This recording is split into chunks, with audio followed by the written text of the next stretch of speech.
Hi folks, welcome back to the shop. This is Iron Horse Machinery. My name is Greg. This is the next video in my home shop engineering series. And in the last video I talked about stress-strain relationships and how that defines material properties. And here we're going to do a little test in the shop to illustrate that. So I'm going to get out of the frame now. So this is my setup. Now, as I said in the last video, I don't have the capability to do tensile tests on material. That requires pretty specialized equipment. But I did point out in the previous video that flexure or bending involves both tension and compression. So when you flex something, in this case if I flex this rod downward, the top part of the rod will be in tension, the bottom part of the rod will be in compression. And so we can illustrate the same point that we were talking about before, the results of the tensile stress test, or tensile strength test. So the setup is that we have this bar, piece of old rusty 3/8 diameter mild steel. I have a scale at the end here, with which we can apply different loads and measure how much those loads are. And here I have a dial indicator with a flat base on it that'll measure the deflection. Now this is not, strictly speaking, measuring stress and strain, because I would have to somehow calculate what the stress is someplace, like here at where the rod is fixed, and relate that to the load I'm applying here, and relate that the deformation that I'm measuring there to strain in the piece, which is really strain in the top part of that rod. In theory, that's possible to do, but it doesn't really matter. All we want to do is illustrate this relationship between stress and strain, and we can do it with a simple setup like this. So what we'll do is we will apply different loads with this scale, note the deformation that we read on the dial indicator. We'll mark that down in a table here for a bunch of different values, and we'll go from the elastic range all the way into the plastic range. We won't be able to get to failure because I can't really cause this part to fail. It'll just bend as far as I want to bend it. So we'll get into the plastic deformation stage, but not into the failure stage. But it'll illustrate the kind of behavior that I talked about in that previous video. All right, so let's get on with the test.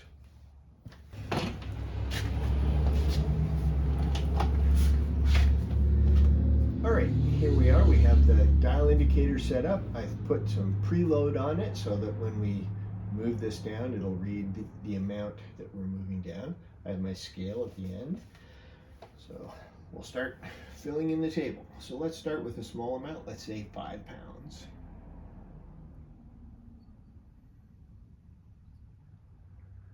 That's 5 pounds there. Whoops. 5 pounds.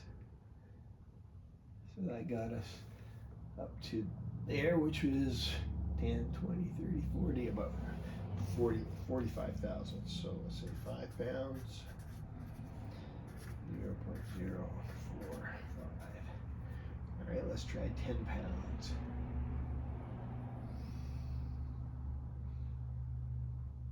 Here's 10 pounds. That took us all the way around to here. So that's 10, 20, 30, 40, 50, 60, 70, 80 thousandths.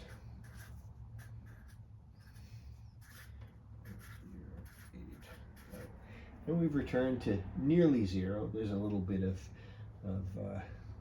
residual in there. This is kind of a janky setup, so let's not worry too much about that. All right, let's try 15 pounds.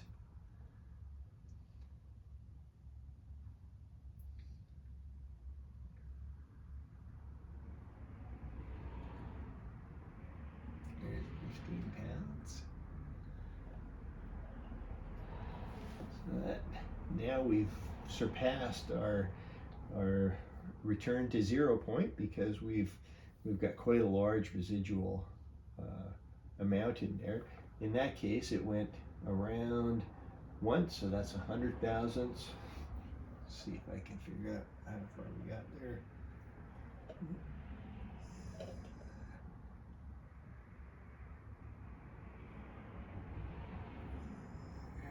There. So that's 100 plus 60, so 160, so 15 pounds. 0.160. And you can see that now we have some residual that's left. And I'll just note that it's 0.5, so 5 thousandths, 50 thousandths rather, residual. All right, let's try 20. See where we get to with 20. We can reset. Yeah, do I want to reset? No, I don't want to reset. So let's go to 20.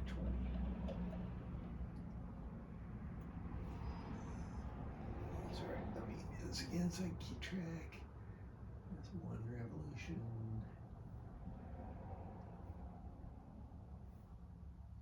2 revolutions. Do it. 2 revolutions, 2.5 revolutions. There, we're just at 20 pounds now. So 20, and we had 250.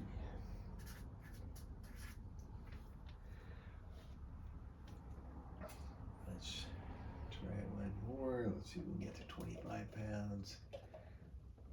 1 revolution. 2 revolutions.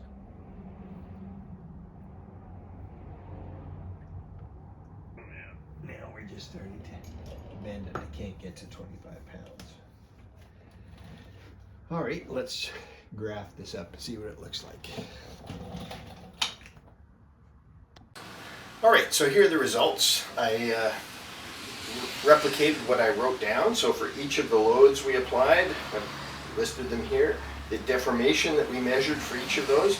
Remember when we got to 25 pounds, it just kept on bending and bending. So we had already passed the yield strength and we're well into that plastic deformation part of the curve. So these are the results when I plot them up here. So at 5 pounds we had a deformation of 0.45. At 10 pounds we had a deformation of 0.80. At 15 pounds a deformation of 1.60, and so on. And at 25 pounds it just kept on bending, so it's off the scale. So this actually came out really nice. I didn't try this ahead of time. So in hindsight, if I was to do this again, I would do smaller increments in load, maybe every 2 pounds, so that we would be able to map this out a little bit more in detail. But it illustrates the basic point. That is, those first couple of points, when I let go of the spring scale, the bar returned to its original position with no leftover deformation. So that was in the elastic zone, which is this linear zone. So I've drawn that linear zone through those 2 points with a dashed line that goes through 0. So anywhere in there, the load up to at least 10 pounds, you can put that load on, take it off, and the bar would spring back to its original position. Beyond that, we got into the plastic zone. So I can draw what the yield curve actually looks like here, or the load deformation curve. It follows this elastic curve, and then it starts to go off. Hopefully, can't do this very well. And ultimately, went off the scale here, never reaching 25. So much like the sketch that I had in the previous slide. The other thing that's interesting is when we got up to here, where we left the elastic zone and went into the plastic zone, and I let the weight off, we saw that there was a residual deformation. We measured it to be about 0.050, which is here, so pretty close. And then when we load up again, we would go up along this dash line and then continue on up to this point. And if we had done more, they would go along there. So this turned out really well. I'm really pleased with myself that this simple experiment, it was kind of a janky setup, but it actually worked and illustrates exactly what I was hoping it would illustrate, which is that relationship between load and deformation, the elastic zone, the plastic zone, the return to zero load, and the residual deformation, the plastic deformation, the irrecoverable deformation. So that, I hope, was a useful illustration.